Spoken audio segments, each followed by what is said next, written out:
What a busy news week it has been, and the week is not even over as yet. From the president's economic recovery plan to the standoff in Senekal following the appearance of the two suspects, as you just seen. I want to get some analysis on this and bring in Dr Ntsikelelo Breakfast to discuss these and other issues. Dr. Breakfast, thank you very much indeed for your time. Thank you very much, sir, for having me. All right, so this week, let's start in Senegal. It's been a build-up, I guess, that was characterized by polarization. Did you see the situation in Senegal as a bit of a defining moment? It was a moment that could have decided whether South Africa slips into a civil battle or not. Of course not, simply because democracy is not an event. Democracy is a process, and there are no perfect democracies. Even the so-called matured democracies, from time to time, they have moments of madness. We've seen the anti-racism protest in the US. From time to time in France, they have violent a protest. So there was nothing peculiar about what we had had in South Africa. Let's talk about race and race relations. There's obviously a difference between race and racism. What's your opinion? Has the killings of farmers been racialized to the extent that the difference between race and racism is now blurred? The mere fact that we are talking about race signifies that race is a central way of examining things in post-apartheid South Africa. However, I don't think that the political killings have been inspired by race. I understand the frustration. I think we can overcome the challenges that we have, but I think also the media has also fueled the tensions that we have seen, because they've only given one side media coverage and not giving the workers media coverage, because there are structural issues that we need to talk about, issues of inequality, issues of exploitation. As you know, that the workers on farms, they are selling their labor power in exchange for income, and the majority of them are being paid a little amount of money. So I think it could have been better if we've been getting both sides. Look, Dr. Breakfast, you touch a nerve when you say that the media is not playing their part.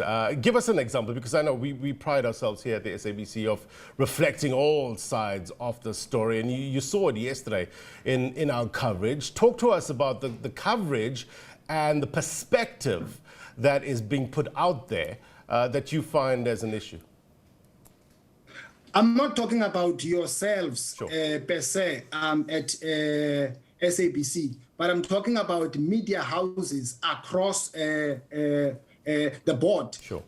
All I'm saying is that it could have been better if we have had also the voices of grassroots workers, the plight that they are experiencing, the exploitation that is there, and how basically to manage those class contradictions between the employees and the workers. But what I've been getting in the media is only one narrative from one side of the population, that they are targeted and blah blah blah. You would agree then that national healing is required for us to move forward, if you take into consideration everything that has happened so far. Taking a conscious remembrance of our history, I guess, is important. Building an inclusive economy is also key. What immediate steps do you think needs to be taken to meet those ends? Well, South Africa is an epitome of a post-conflict society, and post-conflict societies, their peace tends to be because of their protractedness. So I think the challenge that we have basically is, the triplets, the structure of the economy.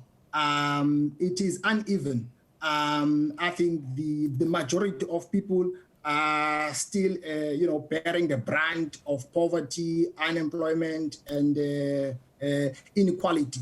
So from my standpoint, I think those are the main security threats which are posing a danger to our democracy. Yeah. And I was over the moon that, the president unveiled an economic plan.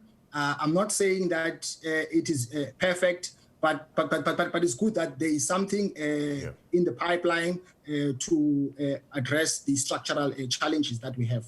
Let's talk more about that. The president announcing that COVID grants are extended by a further 3 months, having realized, I guess, that pending the full implementation of these measures that was announced, there will be a bit of a gap of about 3 months where people need the support. But he also mentioned that the stretched nature of government's financial resources does make it difficult, and I guess the word he uses, impossible, to extend it beyond the further 3 months. Is it good enough? What did you make of that plan?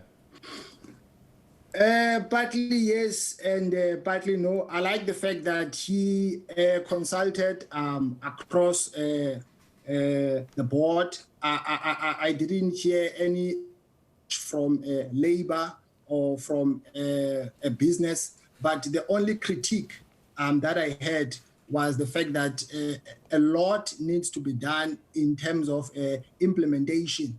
We need a disciplined bureaucracy. This idea of a developmental state will never fly if we don't have, disciplined public officials who are prepared to get the job done.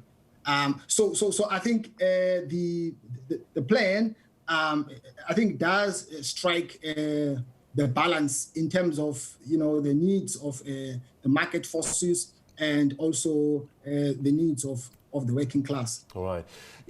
Something that he also mentioned, the president that is that the discussions around the basic income grant should continue. What's your opinion with regards to the idea of a basic income grant? I think that is a buffer, to deal with the plight of the poorest of the poor on the ground. I mean, one of our challenges is the gap between the haves and the have-nots. I mean, when one looks at the latest report of the World Bank, our Gini coefficient is sitting at 0.68%, which makes it the highest on a global scale. So that is something abnormal. It needs to be hence I fully support that idea to basically help the poorest of the poor. All right, we're fast running out of time, but we appreciate your perspective, sir. Be well. Thank you very much, sir. All right, Dr. Ntsikelelo Breakfast there, giving us his take on the week's events. And as I said, it's not over yet. We'll be following any developments with regards to what's happening in Senekal, also with regards to this economic recovery plan and its implementation. President saying that, it should take about 3 months or so. That's why they increased the social COVID grants, special grants rather, for about 3 months. But giving us an indication that it can't go further than that due to the fiscal constraints here in South Africa. Those and other stories coming up on the agenda over the next 4 hours.